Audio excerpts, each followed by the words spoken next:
Memória Política. Este é o quadro da Folha News. Nosso convidado de hoje é Maurício Teles Casarim. Maurício, muito obrigado pela sua presença. Muito obrigado, doutor Aldoir. Para mim é uma honra estar aqui conversando com o senhor, com a equipe da Folha News, né? Parabenizar pelo ambiente aqui bem dinâmico, bem moderno e que a gente possa ter uma bela conversa hoje. Maurício é diretor do Lagoa Parque Hotel. Isso. Como é que está o hotel? Está tudo bem? Graças a Deus, após 7 anos, né, que a nossa família está à frente do hotel, ele já está com uma estrutura muito bem formada regionalmente, né? Já somos conhecidos tanto na parte de hospedagem, né, com a questão mesmo de uma estrutura hoteleira, mas também com eventos, né? Hoje nós já fizemos em torno de 50 eventos por ano, então dá quase um por semana. Então toda semana tem um movimento muito grande lá e isso nos engrandece como hotel, né? Mas principalmente como lagoa, né? Tem esse turismo de negócios que o pessoal vem para fazer o evento durante a semana e no final de semana acaba trazendo a família. Então acaba sendo uma divulgação quase que gratuita, né? Porque ele já vem de uma forma e no final de semana vem daí aproveitar mais o hotel também, que tem trilha, tem o passeio a cavalo, nós temos uma mini fazenda, temos pônei, temos mini vaquinhas lá, temos também as ovelhas, temos um parquinho grande para as crianças lá fora, mas também a nossa piscina de água termal, né? Um poço de água Pois é, eu ia te termal. perguntar, algum projeto mais arrojado Ousado. nessa área? A nossa estrutura, né, e a lavra que nós temos é para 70, 80 mil litros de água dia. Né? Nós teríamos que fazer um projeto, mas dentro dos 12 hectares que a gente tem, para que a gente conseguisse extrair mais água do poço. Né? Só que o nosso poço é um poço que ele tem 920 metros de profundidade. E um poço para que a água só jorre a partir de você abrir uma torneira é de 600 metros, vamos colocar assim. Depois precisa de uma bomba muito grande para que traga essa água para cima, né? Fora que nossa água também tem características medicinais, ela é ionizada, o pH dela é 9,5, então ela é potável, né? Diferente de alguns balneários que tem enxofre. Então, assim, ó, tem toda uma legislação e toda uma estrutura diferenciada para a gente conseguir tirar essa água do poço para criar um parque. Mas, né, que nem como eu estou comentando, temos uma estrutura de 12 hectares, onde 2 a 3 hectares está o hotel, 6 hectares de mata e depois onde está a mini fazenda e temos as placas solares também, que abrange o restante do hotel. Teria um espaço para a gente aumentar essa estrutura. Entretanto, a gente entende que um parque termal é muito maior do que uma atitude apenas privada, né? Um parque termal saindo de ter uma piscina para um parque, né? Parque, o que a gente entende é algo bem como as outras cidades da região têm. E para isso precisaria de uma parceria público-privada, algo que como tem os terrenos lá em volta do colégio agrícola, tem alguns terrenos também do município, para que a gente pudesse fazer uma parceria, talvez, quem sabe por comodato, alguém assumisse um terreno que construísse o parque, construísse o hotel, né, não ia ser, nós poderíamos participar, ou que seja um terceiro, né, não estaria disputando território com a gente, bem pelo contrário, estaria movimentando para que sempre tivesse, né, 100% de lotação, né. Então, tudo para um futuro, né? Mas já faz 10 anos que a gente, antes mesmo de assumir o Lagoa Parque Hotel, a gente não tinha nem em mente isso, nós já fomentávamos com os prefeitos, com o prefeito, com a vice-prefeita Ana Catarina, e depois com os prefeitos que vieram para frente essa estrutura e essa ideia. Né? Quem sabe, agora para frente a gente consiga tirar do papel, né? Que saia de ser uma ideia, mas como eu falei, precisa algo um pouco mais complexo porque pela qualidade dessa água e pela profundidade dela, né? Que bom. Mas o assunto é política. Opa! O Maurício Casarim foi o vereador mais votado de Lagoa Vermelha em toda a sua história. Fez nada menos do que 1.178 votos na eleição municipal de 2012. Isso. Você esperava tanto voto assim, Moacir? Ou foi uma surpresa? Assim, ó, a gente fez um trabalho, a gente não imaginava essa quantidade de votos, mas fez um trabalho focado em fazer com que a população participasse, né? Porque essa é a parte mais difícil de um político hoje. A política está... Vamos voltar ao ano de 2012, né? Qual era o nosso entendimento na época.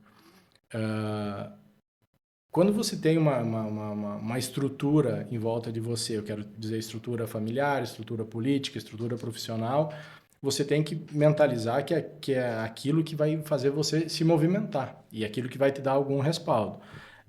Quando a gente entrou na prefeitura, eu entrei como chefe de gabinete no ano de 2010, final de 2009, 2010, não tinha muito aquela questão do atendimento na prefeitura, né? Então, o que eu entrei? Eu entrei com essa bagagem, as pessoas me conhecendo profissionalmente, minha família, essa parte estrutural, mas era uma pessoa lá que fazia 11 anos que não estava em Lagoa, né? Eu voltei para Lagoa em 2009, depois de fazer um mestrado em Ciência Política e Relações Internacionais na Universidade Católica Portuguesa, onde eu fiquei 2 anos morando em Lisboa, 2 anos e meio. E antes disso, né, da minha trajetória e daí da minha entrada na política, foi dentro do movimento estudantil em Caxias do Sul. Então, essa bagagem vem referendar, né, uma estrutura que eu coloquei no trabalho na chefia de gabinete, né? Mesmo sem saber o que seria uma chefia de gabinete, né? Tu pega as funções do chefe de gabinete, né? E tu diz, vou atuar aqui. Mas como eu estava fora, né? Eu não tinha uma noção, né? Eu estava fora do Brasil mesmo, eu não tinha uma noção da estrutura municipal, do que estava acontecendo politicamente no município. Então, por isso também que eu tive que entrar nesse ambiente. Para entrar nesse ambiente, nada melhor do que deixar a população falar contigo, deixar o povo falar contigo, teus amigos falar contigo, a família falar contigo. Você ouvir para aprender o que está acontecendo, para entender, né? E para você conseguir mergulhar naquilo como deve ser. Mas esse entendimento de como receber as pessoas, como eu comentei, vem lá de 2000. Nos anos 99 eu comecei a estudar em Caxias do Sul, Direito, e no ano de 2001 eu concorri a presidente do Diretório Acadêmico do Direito.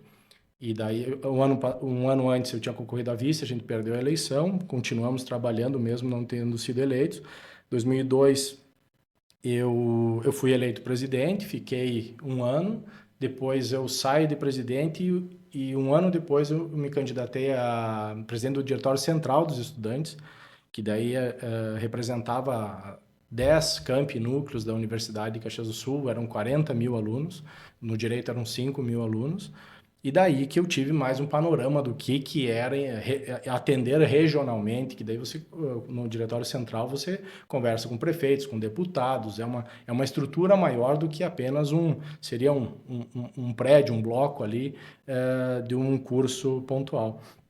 Então aquilo me deu uma experiência, né? E dessa experiência fez com que eu buscasse o mestrado em ciência política é muito conceituado esse mestrado em ciência política na Universidade Católica Portuguesa e me direcionei para lá. Então essa bagagem, né, da teoria nesse momento, para lembrar, é importante lembrar que eu me filio ao PDT lá em Caxias, né, junto com o ex-deputado Vinícius Ribeiro, ele que assinou a minha ficha, a gente batalhando pela bandeira da educação, dentro dos movimentos estudantis, então participamos dos congressos da UNE e tudo mais, e então eu venho com a bandeira do PDT para Lagoa Vermelha, né, já afiliado em Caxias.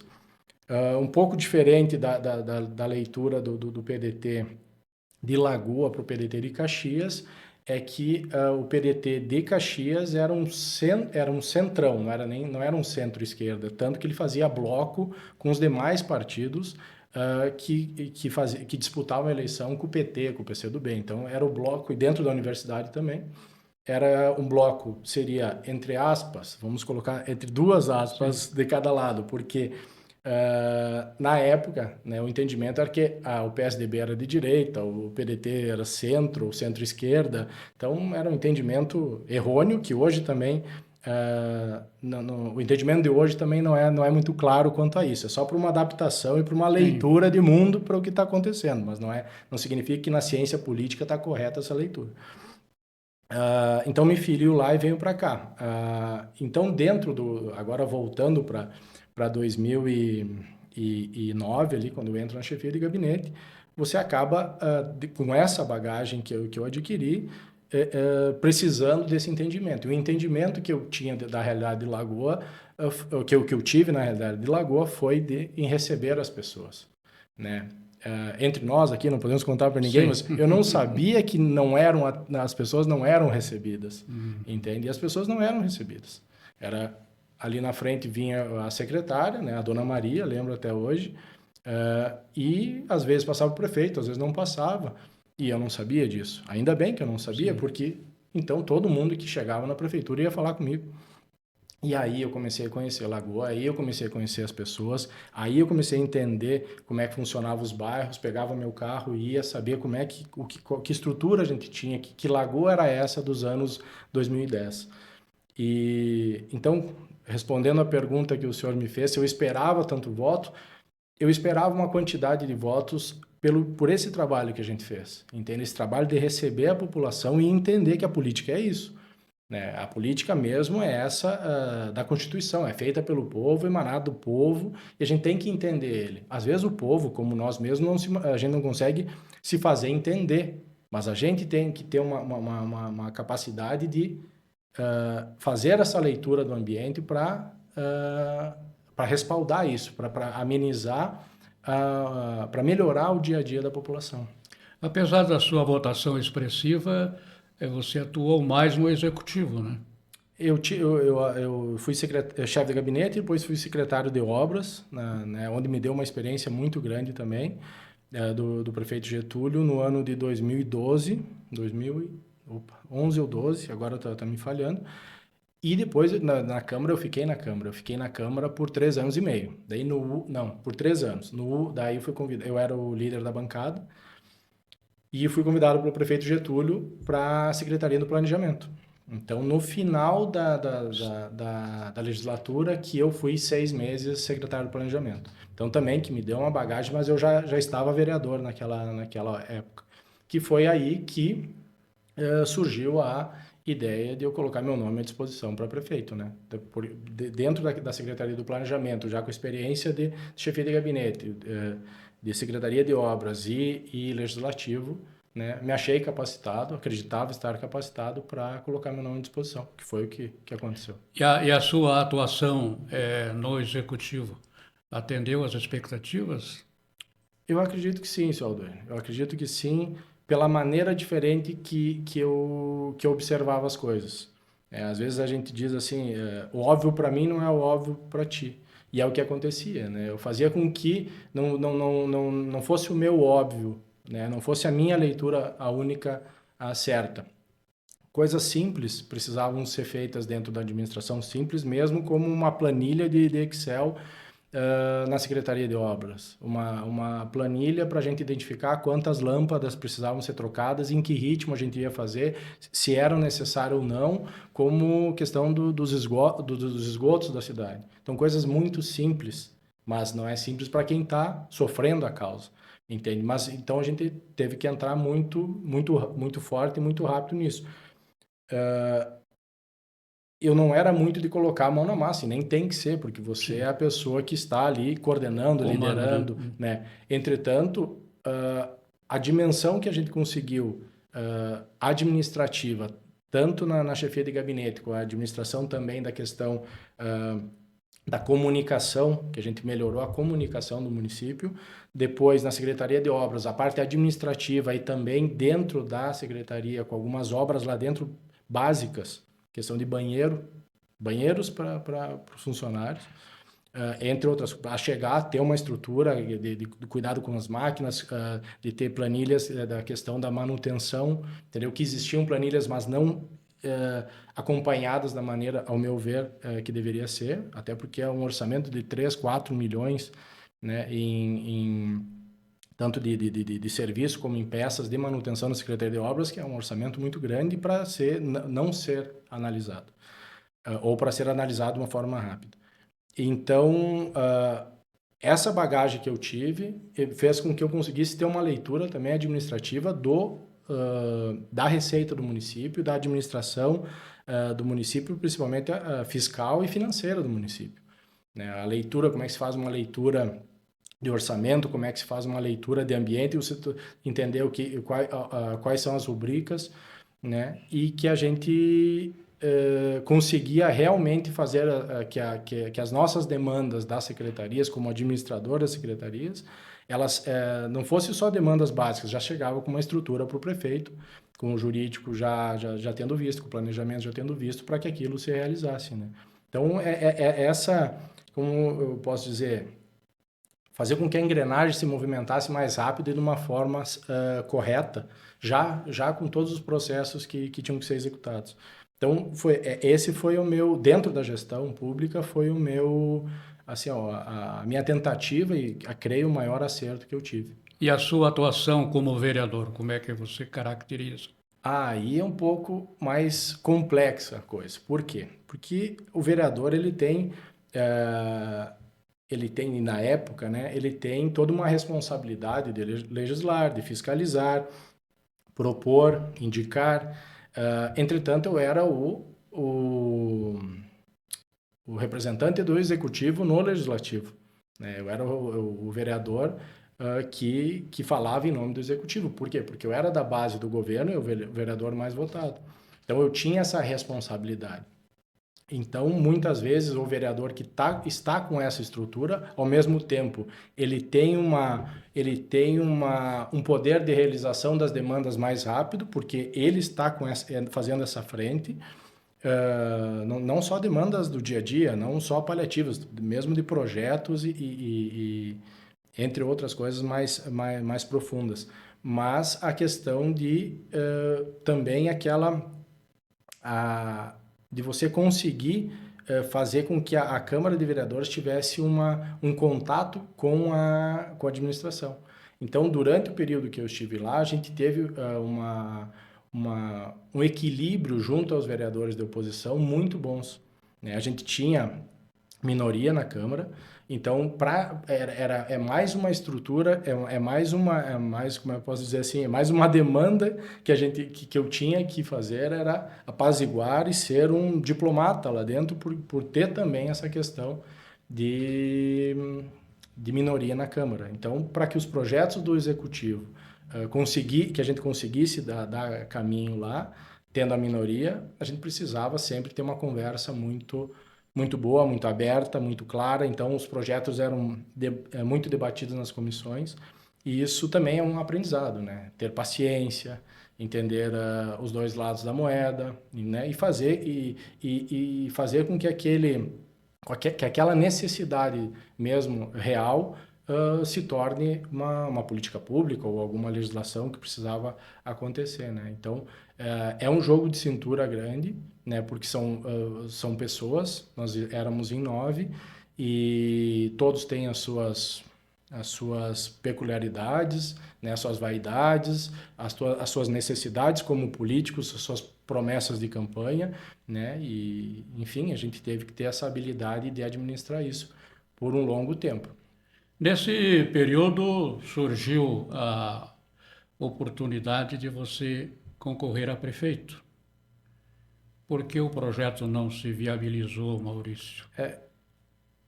Hoje eu consigo entender um pouco mais claro o que aconteceu, mas na época eu tinha uma outra visão, né? Mas em nenhum momento houve uma frustração com o grupo político, como comento, né? O Maurício se frustrou até hoje, né? Não. Quem está na política, isso é da política. Não é frustração eu perder uma convenção partidária. É que, na verdade, né? Você participou desse ato e depois saiu da política, né? Se afastou. Sim. Aí as pessoas talvez ligam, né? Esse fato... Não, concordo com o senhor. A questão do afastamento foi mesmo por uma frustração comigo, né? Por eu entender naquele momento que eu estava preparado e tinha projetos para encaminhar como prefeito municipal, né? E o que ocorre naquele momento é que dentro do partido existem pessoas, dentro da agora me fugiu a palavra, dentro da nominata lá do partido, eram 33 que votavam, e alguns ligados à administração, outros não ligados, alguns, enfim, fora da administração, e, e foi tentado, de alguma forma, conversar com todos para que entendessem a minha proposta. Entretanto, foi escolhido pela administração e pelo partido também o nome, né, do Dr. Sérgio Menegas. Entretanto, Então, você esperava a indicação? Não. Tanto que não houve uma conversa prévia sobre quem iria, né? O lançamento que aconteceu uns 6 a 8 meses antes da convenção tinha o nome do Domingos Franciscato, o meu e do Dr. Sérgio. O Franciscato acaba em janeiro ali abrindo mão e fomos eu e o Dr. Sérgio, mas não houve uma conversa nem do partido, nem do Dr. Sérgio comigo, nem eu com ele. Então foi, vamos concorrer à convenção, ok? Entretanto, eu tinha que conquistar as 33 pessoas, ou a maioria deles. E para você fazer isso, você conversa com um, conversa com outro, faz algumas adaptações e tudo mais. Na verdade, o partido fez uma opção, né, Maurício? Isso, mas para falar um pouco mais nas entrelinhas, Sim. o que aconteceu, além da opção, foi que em determinado momento, ao invés de projetar alguns partidários, de dizer assim, o Maurício está concorrendo, mas não é a hora dele, terminar aí, foram um pouco além, entende? E por isso a minha não participação. Né? Não é que eu não participei diretamente na eleição, mas por alguns partidários que tentaram, de repente, rebaixar a minha imagem, ou tentaram fazer uma imagem um pouco com caricatura de mim, entendeu? Eu pensei, então, eu vou até ali pelo Dr. Sérgio Menegas. Tanto que eu tinha meus cabos eleitorais, tinha as pessoas trabalhando, pessoas de um grupo que iria trabalhar comigo depois, sentei e disse para eles, nós vamos fazer a campanha do Dr. Sérgio, ok? Mas eu não participei como se eu fosse o candidato, entende? Então essa expectativa de que eu participasse, que fosse aos bairros, fosse em alguma movimentação que o partido fizesse, isso não ocorreu. Mas o Dr. Sérgio sabe muito bem o que eu fiz, o que a minha família fez e a estrutura que a gente tinha de apoio a ele, né? Mas vinculado diretamente a ele. Né? Porque, para tentar explicar o que são os bastidores. Na época, é claro que fiquei chateado e, entre aspas, frustrado, mas o tempo... Eu ia perguntar se saiu decepcionado desse processo. Naquele momento, sim. Naquele momento, qualquer um sairia. Né? Até porque eram pessoas que trabalhavam comigo, estavam juntos há 6 meses atrás, estavam comigo sentados numa mesa. Mas isso acontece na política, mas não na política que eu acredito, entendeu? Na política que eu acredito, eu posso não concordar contigo e falar de cara a cara, frente a frente, e não tem problema algum. Agora, usar de artimanhas faz com que a gente desensine, monte uma cultura contrária ao que a gente quer fazer depois de eleito. Aconteceu isso, Maurício? Aconteceu, claro. Aconteceu e falo claramente e as pessoas sabem que aconteceu. Por isso que eu me senti frustrado e até não participei como deveria, porque chega em um momento que você não quer mais comungar junto com aquelas pessoas. E eu já não queria comungar mais com o partido, voltando àquela leitura. O partido que eu entrei, o PDT de Caxias, era contra o PT e o PCdoB. E o partido de Lagoa não é contra o PT e o PCdoB. O partido de Lagoa é muito próximo a essa esquerda. Não é o centro-esquerda do PDT de Lagoa é mais para a esquerda, entende? Tem algumas figuras ali que são de centro-esquerda, mas tem muitas pessoas que são de esquerda. E eu já estava me desvinculando dessa leitura ideológica. Então, diz que Deus escreve certo por linhas tortas, entende? Então, eu acredito que foi uma forma também de eu não dar mais um passo né, junto com algumas pessoas e junto com o próprio partido, né. Mas foi uma decisão tomada pelo partido e que levou você também a um caminho diferente na sua vida, né? E eu agradeço muito e já agradeci pessoalmente a eles, né, aos que eu pude. E porque se não tivesse acontecido, isso foi em 2016, em 2017 a gente adquiriu o hotel, não Sim. teríamos o hotel, entende? Então, eu acredito muito em Deus e Deus faz essas jogadas, né? Não que Deus seja um jogador, mas essas mexidas de peças para que a gente encontre o nosso destino, encontre o nosso caminho, né? Hoje minha família sabe, meus amigos sabem, isso que eu estou falando aqui eu falo para eles. Existe momentos da vida da gente e a gente tem que acreditar, né? Eu acreditava em nenhum formato de política naquele momento e queria dar certo caso eu passasse a convenção. E caso depois, participando da eleição, fosse eleito, né? Ainda tinha uma eleição para colocar o nome à disposição, não significa, uma coisa não significa outra. É mais fácil fazer a leitura hoje em 2024 depois, né, engenheiro de obra Chegou pronta. a ser feita uma pesquisa interna? Chegou e a pesquisa foi minha. Eu fui o único que fiz a pesquisa.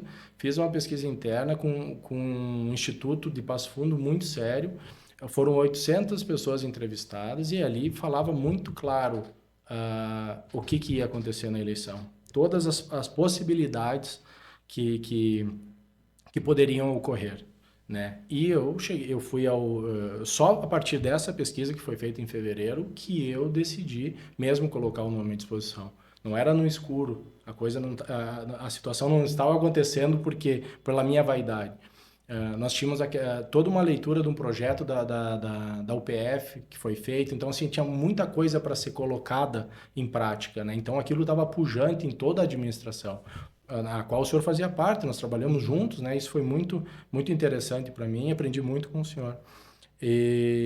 Então vinha naquela onda de a gente conseguir fazer, executar, tinha algo palpável, né? Tinha muita energia a ser dedicada ali e eu acreditava que eu conseguiria fazer isso. Mas aconteceu, né? Daí o seu Silon Lima, agora eu lembrei, o seu Silon Lima concorreu também no dia.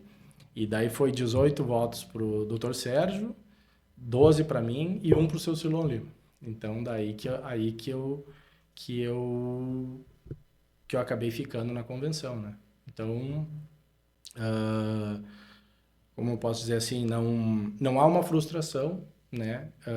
Mas era um sonho ser prefeito? Não era E continua sendo? diferente, né? Diferente, é um sonho mais maduro que não tem tempo, não tem espaço, entendeu? Tem que ser algo construído dentro de uma cultura nova, né? Porque 2012 era uma coisa, 2016 foi outra, 2020 começou a mudar toda uma estrutura no Brasil, né? E agora, então, a gente está percebendo nas eleições municipais o quão difícil é alguém querer estar na política, né? Bem pelo contrário, há um afastamento quase completo, né? Por vários motivos, mas eu acredito que vai ter... Um afastamento de quem? O afastamento do cidadão comum, entendeu? Do cidadão médio. Sim. Em querer participar, por vários motivos. Porque, por exemplo, pela questão da polarização em nível nacional, pela questão de que hoje qualquer cidadão consegue perceber essa estrutura brasileira de falta de garantia jurídica, falta de garantia política, falta de garantia legal, entende? E isso faz com que você acabe ficando dentro de uma bolha interna, ou na tua casa, ou no teu trabalho, querendo se proteger daquilo, porque quando falta garantia, você fica com receio de fazer qualquer coisa. E a gente sabe muito bem que o Brasil não está indo da maneira mais correta possível, independentemente da gestão que está lá. A gente está falando das instituições brasileiras, né? Não é porque é Bolsonaro ou Lula.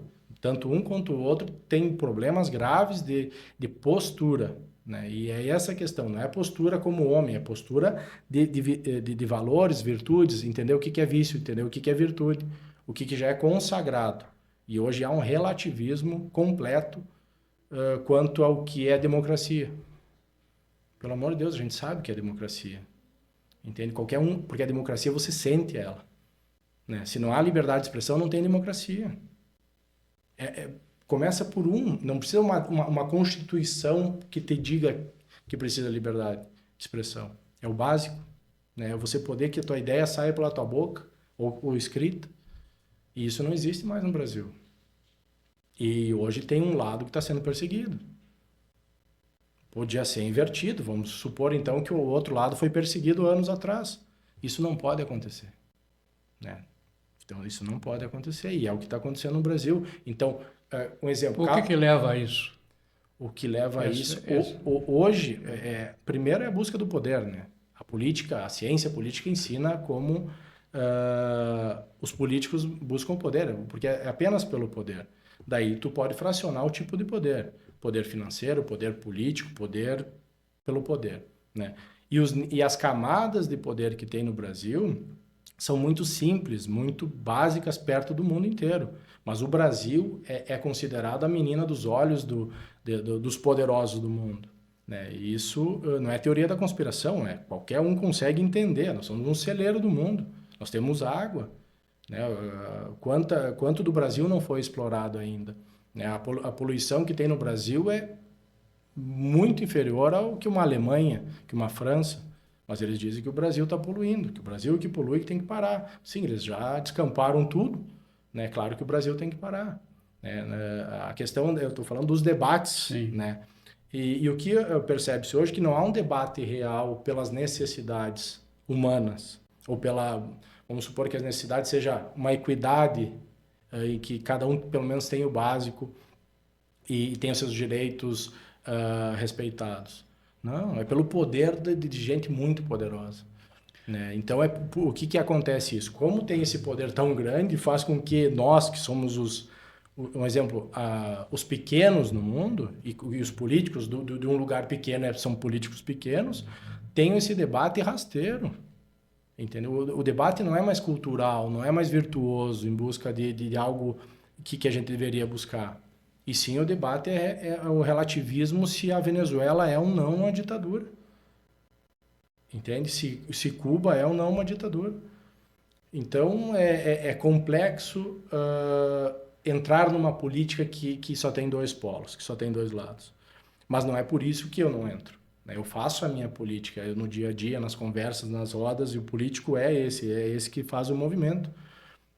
Ele não agora eu vou ser político por 4 anos, depois eu saio, eu sou um cidadão. Não, ele não é um ser, ele é um ser só, não são dois. Ele é um cidadão que em determinado momento ele se coloca à disposição. E voltando à sua pergunta, o cidadão não está mais querendo fazer essa nobreza que seria se colocar à disposição dos outros. Por que eu vou fazer isso? Porque daqui um pouco eu faço isso e desloco o olhar do que me é principal, que é a minha família, que é a minha propriedade, que é meu negócio, né? Então, por isso que o cidadão...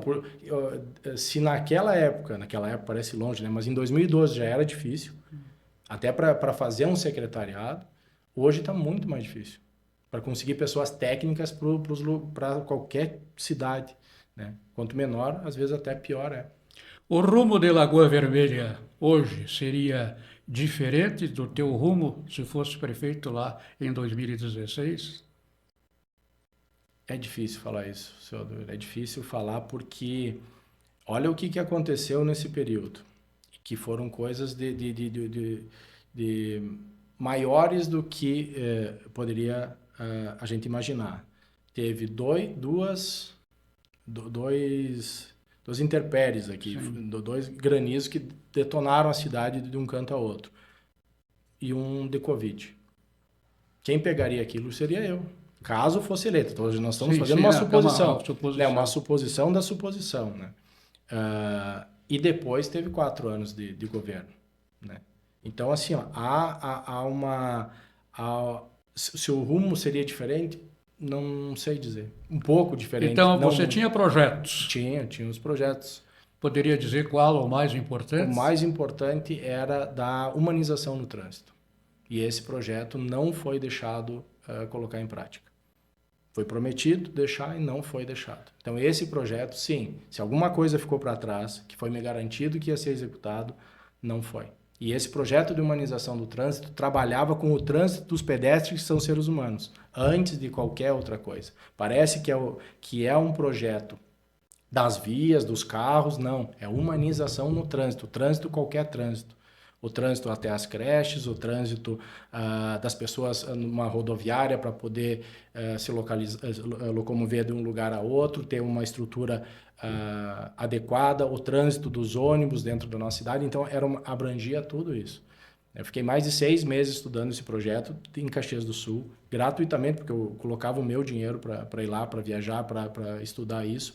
Trouxe, compilei ele, entreguei, foi dito que eu ia executar e não foi deixado executar. Então, sim, tinha esse projeto, porque esse projeto abraçava muito mais, abraçava os bairros de um formato em que cada bairro ia ser visto da sua maneira.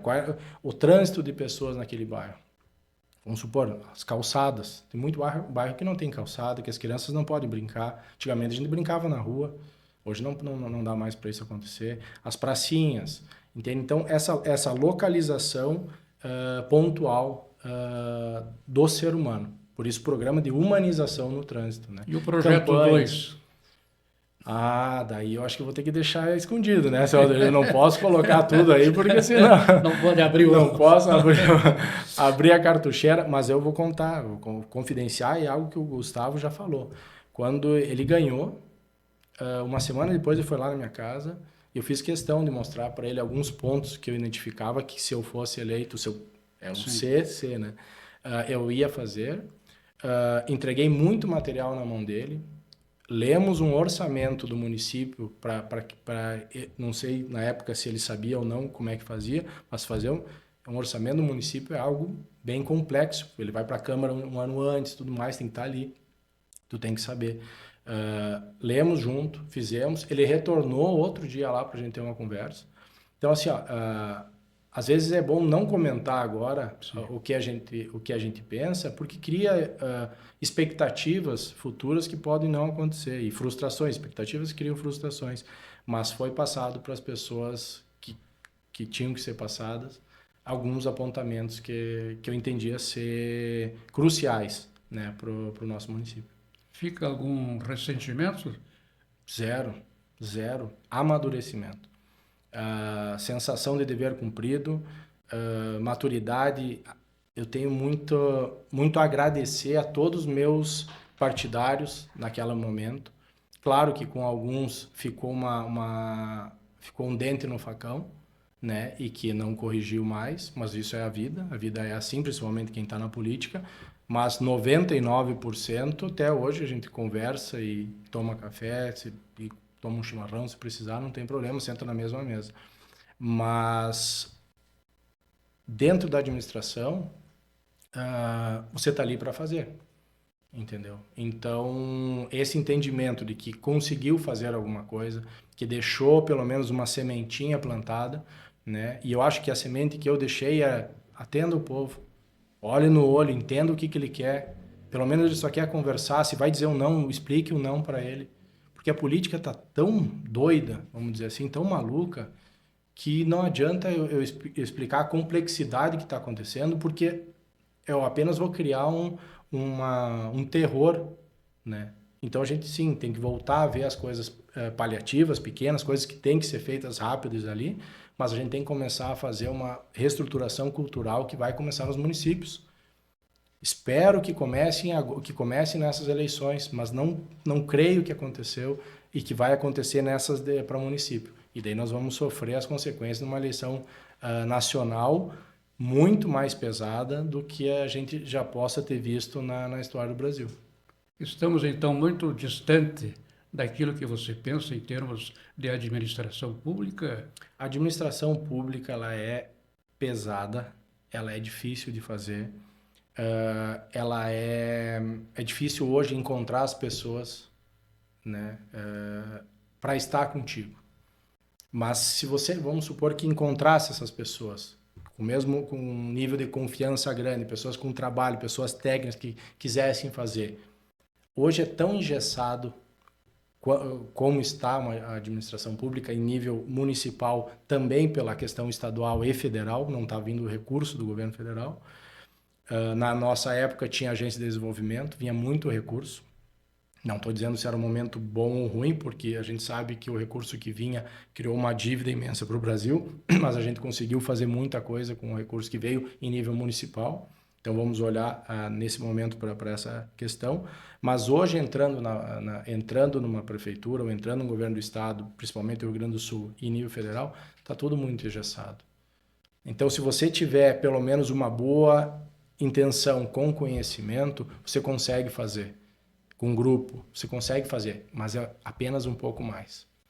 Mas a reforma que eu penso que deveria ser feita, e volto a repetir, é uma reforma cultural.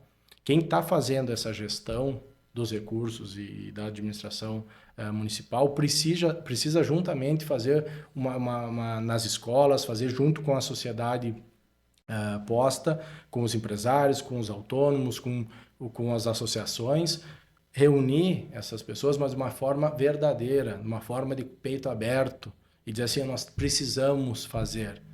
Chega de conversa, nós vamos fazer. É isso, isso, isso e isso que a gente pode... Porque senão fica aquela questão assim, vamos chamar. Não. É questão, nós vamos chamar, tu quer participar ou não? Porque é a hora. Já passou da hora. Essa eleição municipal mostrou muito que está precisando da população, está precisando da sociedade ajudar a gestão. Porque senão qualquer um que entrar e qualquer grupo que entrar vai fazer apenas um pouco mais. Se eu tiver um contato no governo federal, vem uma coisinha. Se eu tiver um contato no governo do estado, mas eu sou só aqui, mas eu venho umas emendas parlamentares porque meus deputados são fortes. Isso não é administração. Isso é pires, bandeja. Um dinheiro que vem ali, eu coloquei. Não, mas isso aí não basta, entende? Porque não tem essa reforma cultural de base. Porque daí não faz com que as pessoas que estão cuidando do seu dia a dia, da sua família, dos seus negócios, queiram participar. Quem que vai participar? Vai ajudar como? Né? Porque não tem a confiança para sair da sua proteção. Maurício Casarim, muito obrigado pela sua gentileza de vir dar essa entrevista para a Folha News. Obrigado ao senhor, seu Aldoir. Para mim foi um privilégio, eu reforço uma honra estar aqui com o senhor, principalmente, e que há anos toca, né, as notícias, e agora são news, né? Então, parabéns à Folha News. E fico à disposição para, quando quiser me chamar, a gente bater um papo de novo. Obrigado. Este é o Maurício Teles Casarim.